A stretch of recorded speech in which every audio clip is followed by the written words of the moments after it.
I want to talk to you about one of the 7 pillars, and it's a long word, it's perseverance. And we don't really hear it all that much, but perseverance is a huge key to success in your life. Perseverance has to do with even some of the fruits of the Spirit, dealing with long suffering, or another translation of that is patience. Patience is not just waiting things out. Patience is an authority and a power to break through and go beyond a speed bump in life. Now, we all hit those speed bumps. Perseverance is the ability to endure and keep going, or that long suffering, that I'm going to endure this, that I'm going to outlast this. There's one kind of enemy that we can make a friend, and that's time. Time can become your enemy, or it can become your friend. Time can really kind of wear us out and whittle things down, but we can endure time through perseverance, getting through certain things.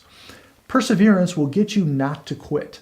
God's going to put you on a course. In fact, He's already put you on a course. And there's certain things in your life. We've talked about priority and the 7 pillars and purity and some of the other pillars that become so important to you that these things aren't always easy, as far as God puts you on a plan that nobody else can do. Because of your giftings, God's placed a plan on the inside of you.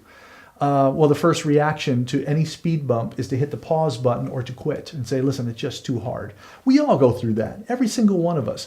If it was easy, God wouldn't have called you. If it was easy, God wouldn't have placed you where you're at.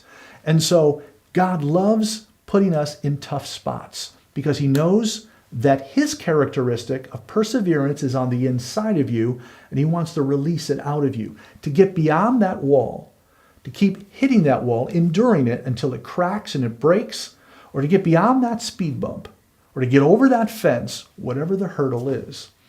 I remember when I was a kid, I was working construction. One of your best friends was a good hammer. And you didn't want a hammer that was forged in 2 pieces. You wanted one hammer that was forged in 1 piece. It was always on you. It always locked in. And I remember that hammer saved my life a couple of times because we were ripping down a ceiling. And I remember all of a sudden it started to cave in around me. And as I put up that hammer, I knew that hammer was not going to give up. It was going to endure. And it collapsed around me, but I was okay. And then I'll never forget, it was Christmas Eve, and I was on a roof. My boss wanted to finish the roof with snow on it. And so we're finishing it, and guess what? I started to fall off the roof, and I took my hammer. It was just a quick reaction, and I grabbed it, and I hit it into the plywood, and I held on. One of the carpenters came out of one of the windows and grabbed me, but it was that hammer that endured. If that top would have come off, or if it was a non-enduring tool, it would have failed me. And God is looking to use us as tools. And this way, when He uses us in situations, we endure. We won't give up. That we're not going to break. We're not going to just let it go. Remember, if it was easy, it would have been done already. But God called you and placed you there to endure, to suffer long in it, there might be hardship in it, but say, I'm here for the long haul. I'm going to go. I love one of the characteristics of God that goes with this, that He is faithful. That great is His faithfulness. And that has to do with perseverance. It's part of you.